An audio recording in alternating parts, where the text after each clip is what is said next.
everybody. Welcome back to the International Franchise Association's Women's Franchise Committee podcast, Her Stories, the stories of female franchise leaders.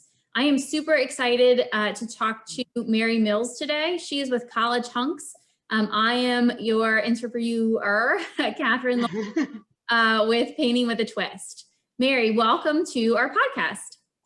Thank you so much. I feel so honored to be a part of this. It's fantastic. Well, we are happy to have you. Mary and I met when we did a panel together, and I was just so impressed with her presence. As I shared with her when I asked her to be part of this podcast, I kind of used this as an excuse to get to know her and her career path better. And I'm super excited to start that out with her. And really with her, I wanted to start from the beginning. So Mary joined College Hunks within the last year, right? It's been about a year and a half, but this has been an unusual year. So it feels some days like less than a year and some days like a decade. Yeah, like 10, I was gonna say. And so with that, I kind of wanted to start from the beginning and talk to you a little bit about, you know, what things in your first job did you think that helped you throughout your career? So I'll start with an example. So my first job out of college, I worked at the front desk of a hotel. And for me, they drilled in customer service, right? And we had customer service scripts. And that really taught me how to put the guest first and put, everything, say yes to everything. And that has really benefited me in not only my career, but also in training others to be nice. So I'm curious as to what skills, in your first roles, are you still finding that you use today? Well, I think that's an interesting question because it's actually fascinating to me how much I use those initial skills still today. My first job out of college was as a television news journalist. My major was actually in broadcast journalism. It wasn't in marketing, which is the career that I'm in now. But I'm going to tell you, I use those skills every single day. It taught me from a very young age to speak clearly, speak simply, write things clearly and simply. Always communicate in a way that's simple and easy to understand.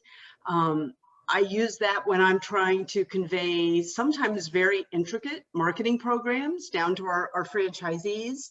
And I do that across all communication channels. So whether it's an email that needs to be simple and clear and attention grabbing right away, or it's a video, or it's an ad, or whatever it is, or even if it's just a clear conversation face to face. I mean, all of us in franchising have to have difficult conversations sometimes, either with franchisees or our peers or someone else.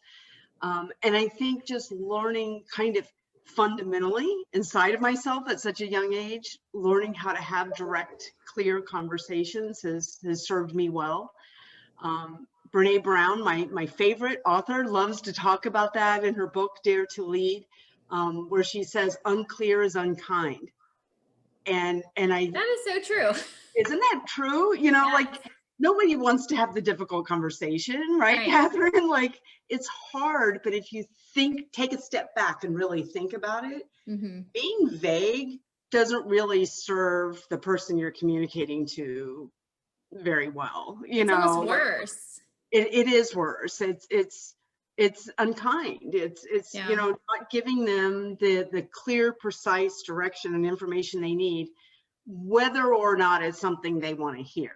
So that one I'll be honest and tell you, being direct and clear in uncomfortable conversations has taken me longer to master. Yeah. Much easier for me to write a clear email. Right. And to have those face-to-face conversations that are harder, it's something that I actually always have to work on. But I think because I can draw from some of that initial career knowledge, it does help me. you know, I was with College Hunks, Hauling Junk and Moving only a few months when they said, oh, our brand conference is coming up. We want you to give an hour-long speech. And I was like, okay, you know, and I'd given lots of speeches where I had been before. And I doubt if I would have had that confidence if I didn't have all of that original training about Yeah. speaking and communicating. And, you know, those, some things are things you can learn and are taught. Mhm. And then some things are things that are just kind of intuitive. Mhm. And I think I've been communicating for so long that it's mostly intuitive for me. Yeah. It is interesting how that initial first job right out of college, it does kind of set a lot of your direction and your path in life, doesn't it? And it sets a foundation, I find, you know, and a foundation for those skills. It's almost like those soft skills that you don't know you're going to need later. And then all of a sudden you're practicing them and you're like, oh, that's why I was there at that time. Yes, You know, yes. I We can know always that, look back and see the value in everything we've learned, right? Even if it was yes. painful in the moment. Painful in the moment. And then, you know, for me, I find I was a, you know, a typical, like, I've got to get to the top as fast as possible, like climb the ladder type of person. And so I applied for a lot of jobs, no matter Yeah. what. And very early in my career, I would just keep applying to try and move up, which was possible in the hospitality industry, which is one of the great things about that industry. But I would constantly get rejected as well.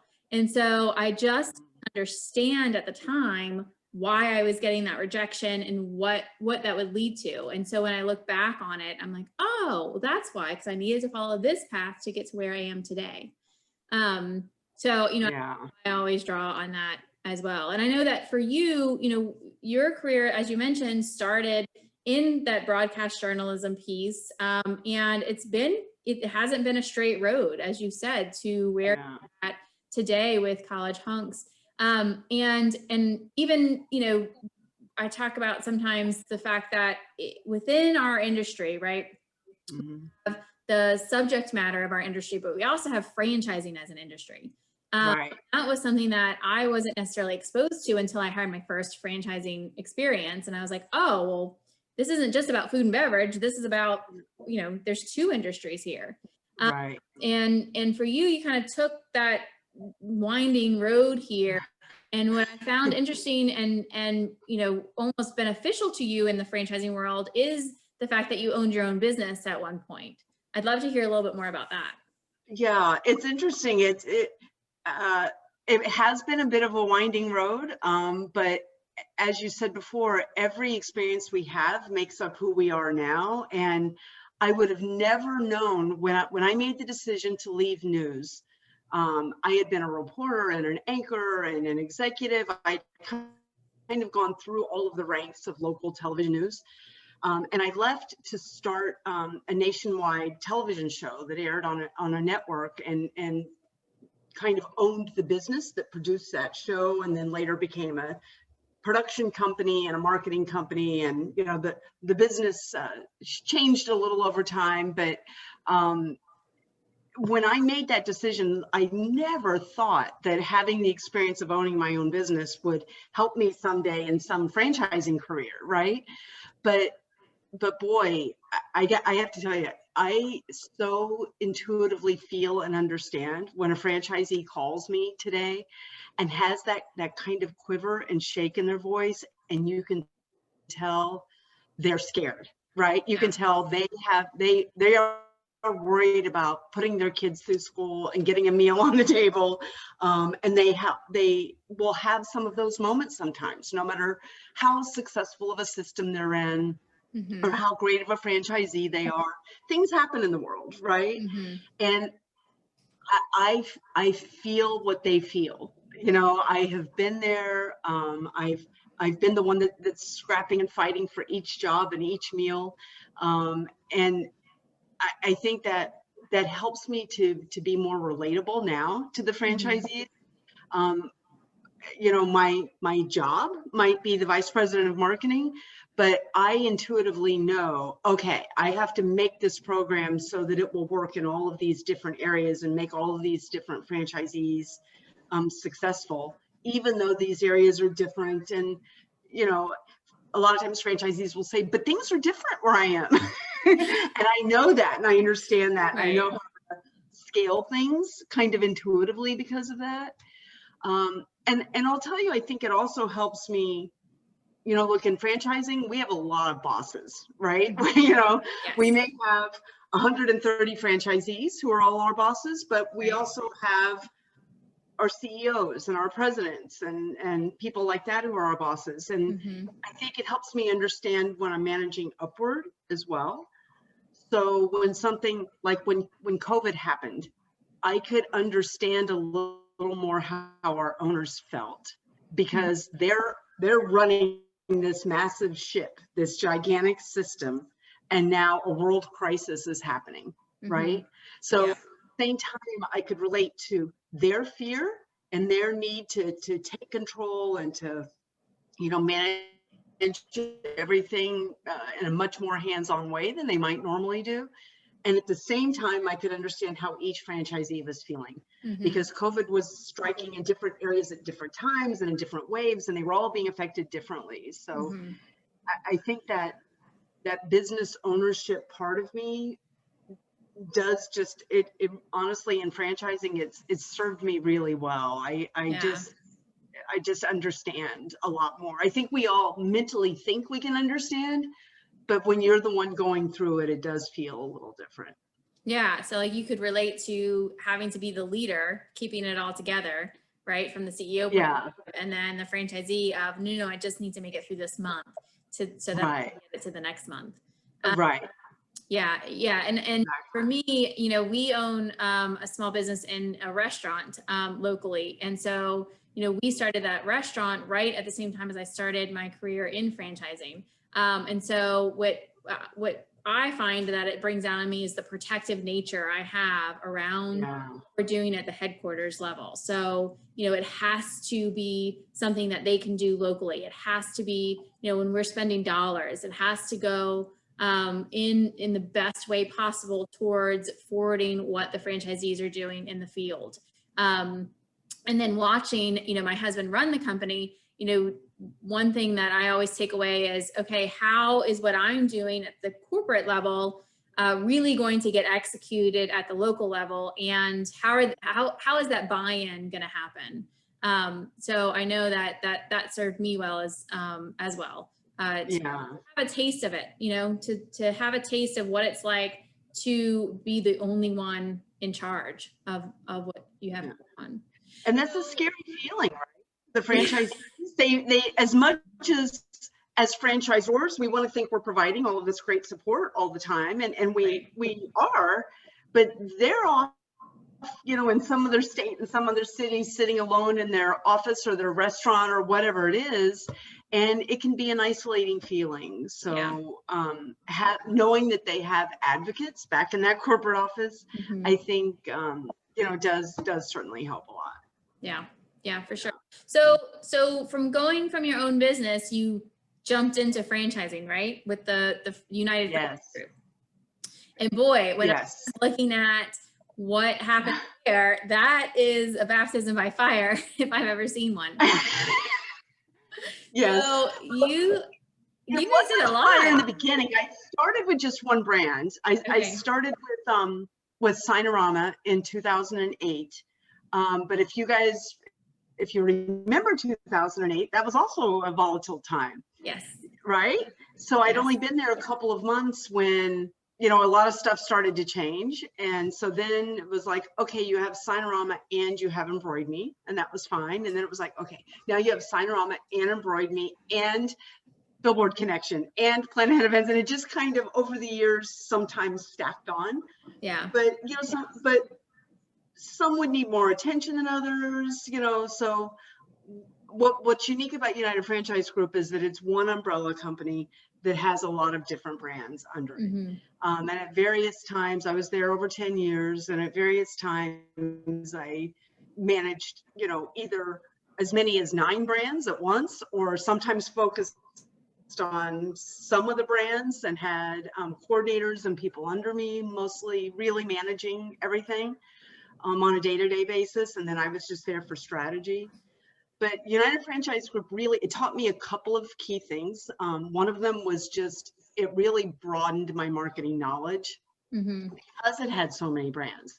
So I might be in one meeting talking about tactics for a business to business brand. And then in the very next one, I'm in a business to consumer brand. And then the very next one, I'm working on a restaurant brand all in one day. So you had to. That's neat. It was fascinating, right? Like Yeah. you look back and think, gosh, how lucky was I, that I got to learn. I had never done restaurant marketing until I was there. And we didn't originally, we started as mostly B2B brands. We ended up adding on 2 restaurants in the time I was there. And, you have to learn, oh, wait, those PPC tactics that worked over here for this brand, that's not going to work to get people to buy sub sandwiches, So you have to constantly be learning and readjusting your thought process. And well, I also feel like in that time, that 2008 to 2018, that was a time of real change in marketing because you had the emergence of, social media.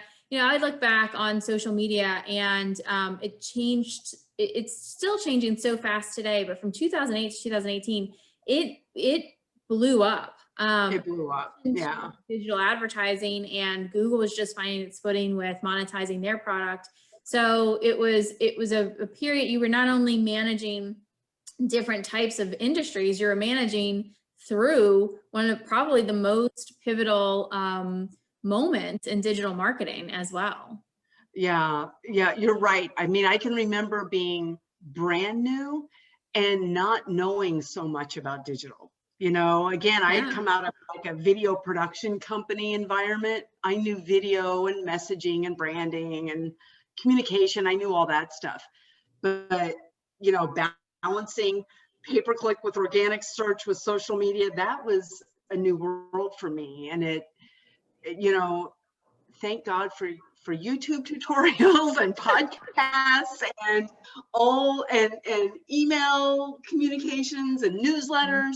Thank God for those things, because I really learned as the world was learning, as those things were coming on and developing.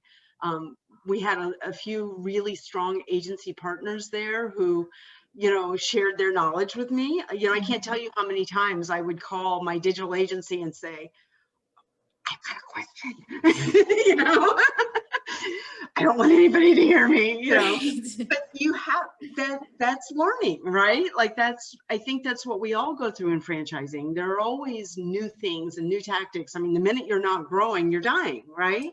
Right. Well, and I find too, as a marketing generalist, you not be an expert in everything. And so then agency partners and the experts that you surround yourself with are so important. And then it's important for you to remind yourself, like, I'm not supposed to be the expert in everything. So it's okay to ask the question. It's okay to call up the agency and say, is this going to impact us? How is it going to impact us? Give me the talking points. Right. Exactly. I mean, it's easy to forget that. Intuitively, I want to be the expert on everything. Yes. But I also know, as you said, it's not realistic. This is why we hire other people, is because they are the experts in those things. Having said that, I do feel like I need to keep staying on top of everything so that I really know what questions to ask, if that makes sense. You have to know at least enough to challenge people and to be able to answer franchisee questions. And you have to know some things, but you also have to rely on those people for for sure. So United Franchise Group, in addition to teaching me about a lot of different brands, it did teach me franchising. And for any of those of anybody watching this who, obviously everyone's in franchising, you remember when you got into it, it's fascinating the things you don't know and that there's not really a lot of places to learn those things, like those little tricks and those little strategies that help you to get buy-in for programs and teach you how to build relationships that really matter. And United Franchise Group is the one that taught me, if you're going to do a regional meeting in an area, You go in the night before and you meet with any of the detractors separately and personally, and you let them get it all out and you address their concerns and you talk it through, so that when you're in that meeting with everyone else, you've already addressed the most difficult parts that there might be. So Yeah. something like that probably seems simple to everybody watching this because you're in franchising, you all know that.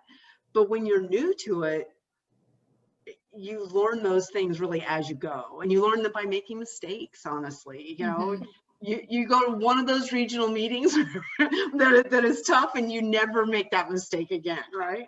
Right, right. And it's relationship management, and it's a It lot really is. management than you think, because you think you're coming in as, okay, well, I'm the marketing guru, so I'm going to come in and, you know, whiz them with all of my marketing knowledge. And, Right. you know, in reality, unless you're going to speak their language and you have to take time to learn their language, they're not going to, you know, they're not going to care about all the marketing whiz bang stuff that you're going to tell them. Right. And I find that franchisees in particular are, you know, not as impressible. They don't get Yes. with like, you're like, wait, no, this is like really good stuff, and they just, Yeah. you know, just not impressed. And so you do have to find different ways of speaking to them in a way that's relatable, so that you to get your message across. So I think franchise relations, and it's funny that you say, you know, you learned kind of how to get to the influencers right before the big group, because that is something that, you know, I think people come to franchising with their kind of silo of expertise, and it's in franchising that you really learn that franchise relations part. And you know, boy, isn't that something we all use every single day? You know, I know now I have a handful of franchisees who I have a great relationship with. I can call them anytime. I can get their opinion on things. You know, you learn what to include them on. You learn that they can actually be your advocates out helping to sell programs and to get buy-in from the rest of the system. It's a very political business that we're in, isn't it? Politics, franchising. Yes. I often think about that. Yes. Well, and speaking of politics, you know, you, as you mentioned, joined College Hunks a year and a half ago, and you had been with United Franchise Group for 10 years. So, you know, I know that for me in my current role at Painting with a Twist, I was so lucky to have joined an executive team that all kind of you know, we joined around the same time. So we were able to really grow our rapport and grow our working relationship as one unit. So I can only imagine when somebody new joins, what that's going to be like for them. What has your experience been like assimilating into a new leadership role? You know, and you just had everything, you know, coming at you, from joining 6 months before a pandemic hit, to joining what is really a family-run business, right? And so I'm curious as to kind of how, and I think our listeners would be interested in, anytime you join a new team, how do you assimilate quickly in order to have an impact as quickly as you want to? Wow, that's really a good question. Like, I don't know that I have, like, you know, here's the 5 steps to how to assimilate. I think it just, again, I just jumped, you know. I had been where I was for over 10 years. I was very comfortable there. Even though there were new brands and lots of changes, it was still ultimately the same CEO, you know, the same way of running a company. College Hunks Hauling, Junk and Moving could not have been a more different environment. I mean, it is very focused on a fun, enthusiastic culture. It's a much more playful brand. The leadership is young and excited. It's just, you know, very, very, very different. A few things that I think helped me that the listeners might want to consider when they're jumping into a new role. One was I had a lot of conversations with a lot of people very early on. That was a strong part of my strategy. I actually interviewed, in addition to interviewing with the executives, the college hunks, I actually interviewed with a couple of franchisees, and they bought into the hiring of me, which ended up being really great when I was actually there, because people support what they help to create, right? So now I already had a couple of advocates before I ever even started. So that was brilliant. And I can't take the credit for that. They did that for me in the interview process. But I literally went through the list of franchisees in the beginning and just started calling them. I looked through our previous franchisee satisfaction surveys to clearly identify what their concerns were so that I could get some quick wins. I knew I had to show the franchisees that I was there to meet their needs and that I was listening to the problems and I had solutions to the problems. So that's what I was kind of doing at the franchisee level. But as we've talked about with franchising, there's more than that, right? So I also had my peers and I had the executives above me. One thing that ended up really helping me, I didn't realize at the time it would, but when I first came to the office again for interviews, I had asked each person I interviewed with what success would look like for them in this role. Like what could I do that you would see as successful? And I wrote those things down. I had like a little book with me and I wrote those things down. And I've actually gone back and looked at that several times, and it has kind of kept me focused and kept me on track. Several people had told me, for example, just taking feedback. Just, like if you can just listen to what we're telling you and do what we're telling you, that would be a huge win. That's not what we've necessarily had. And I love feedback. So for me, I'm like, sure, I'll take feedback. You're going to tell me what success looks like? I'll do it, Right. Yeah. So I think refreshing that and going back and looking at it has kind of reminded me from time to time, oh, this is what they want and what they need. Now, to your point, the executive team around me was a very tight-knit group when I arrived. And I can remember having a couple of moments where I was like, they have their inside jokes and their inside stories, and they've all been to all the franchise locations. And I'd be in a meeting and go, which location is that again? Or which franchisee is that? Like I was trying to remember everything that they knew so much. I think honestly, I can't take any credit for assimilating with them. I think it was them. I think they embraced me. Yeah. They made it easy. They gave me a safe space to ask questions. I can remember being in a couple of meetings saying, well, you don't want my opinion on that because I'm new and I don't really know anything. And they were like, oh, no. We do want your opinion on that. We hired you for your opinion. Tell us your opinion. So they would almost force me to participate, a little bit in the beginning. And that took me a little while because they were so tight. They already knew so much and knew the franchisees so well. But once once they showed me a few times that I could disagree with them and it would be okay, or I could throw out a new idea and it would be okay, that really helped me to bond with them. And, now they probably think they've like unleashed a monster. They're probably like, could she just go back and be quiet? Because now I'm not afraid to say anything. Right.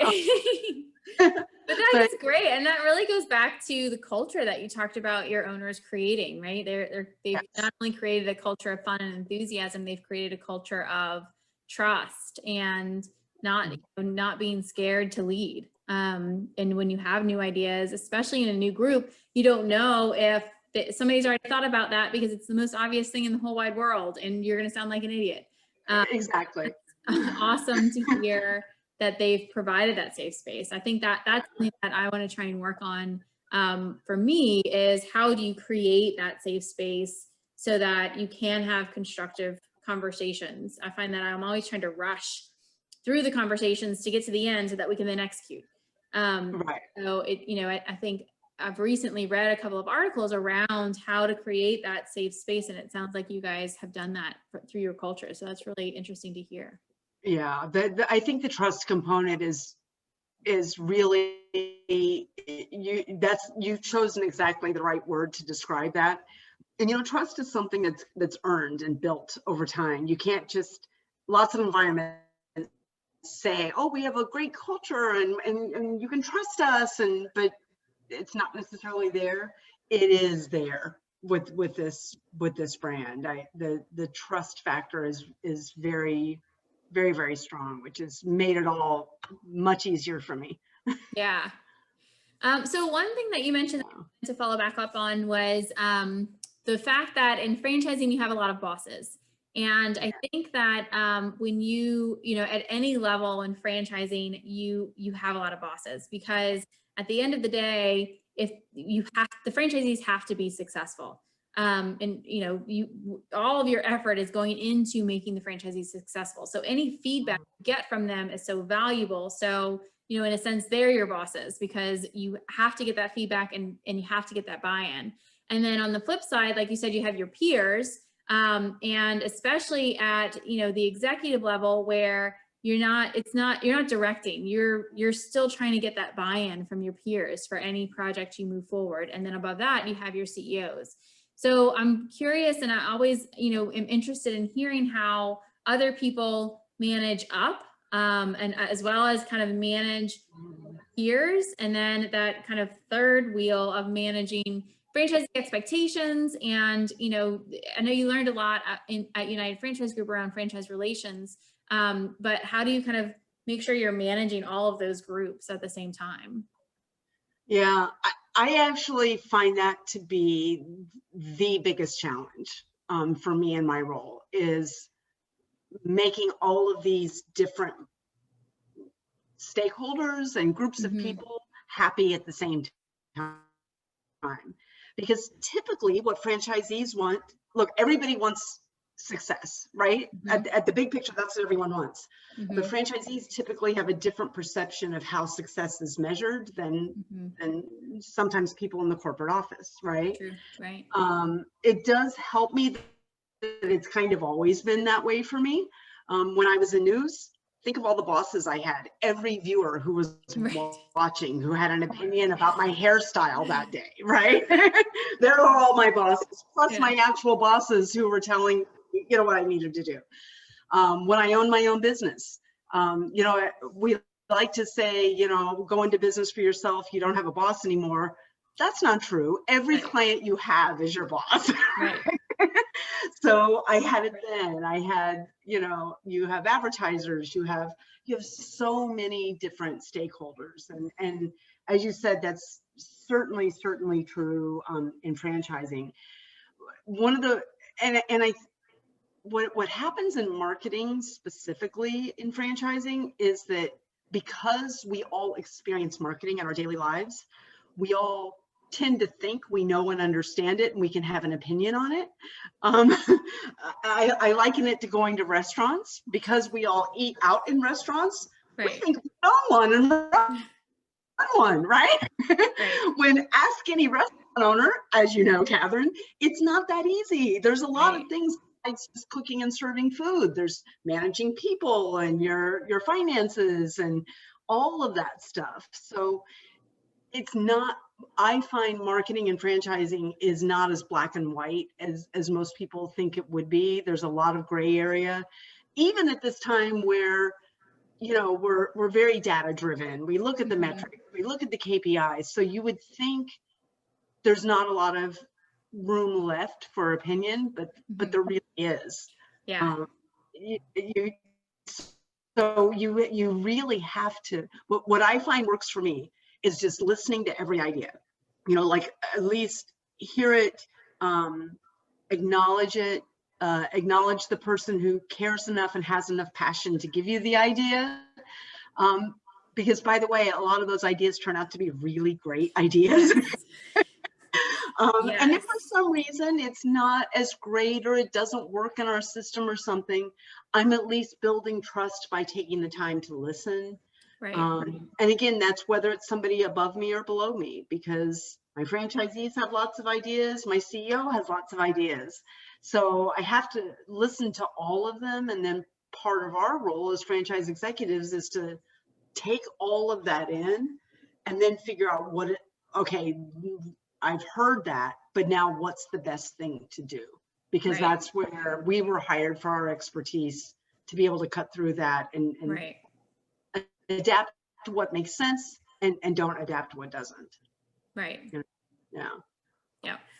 That to me is one of the, I agree with you. It's the hardest part of any job, is managing up and then sideways. Exactly. Make everybody happy. Yeah. It's kind of like a work-life balance, which is a complete myth, where it's like, how am I good at all of the things I need to be good at in life? Yeah, no, it doesn't work. It occurred to me really early on with college hunks that I was always working within 3 distinct buckets of work. I had what the franchisees wanted, what they were telling me in that franchisee satisfaction survey I mentioned, what my advisory council was telling me, and I always had to make them happy because success, because profitability, because I got their feedback. When I arrived at the brand, one of our big goals was to get our franchisee satisfaction survey for marketing to be over an 8. It had been years since it had gotten over an 8. Well, in this last quarter, it was at an 8.7, by the way. That's awesome. Good job. It's like inched up every quarter. So that's an important thing for us, is that the franchisees think we're doing a good job. So I had to do things that were important to them.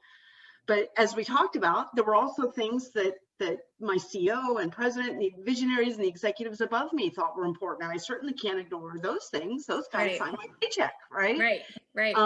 And then thirdly, there were the things that I knew needed to happen, whether anybody was asking for it or not, right? The things that I knew, whether I did it quietly in the background with no fanfare, a lot of the things I did were like that.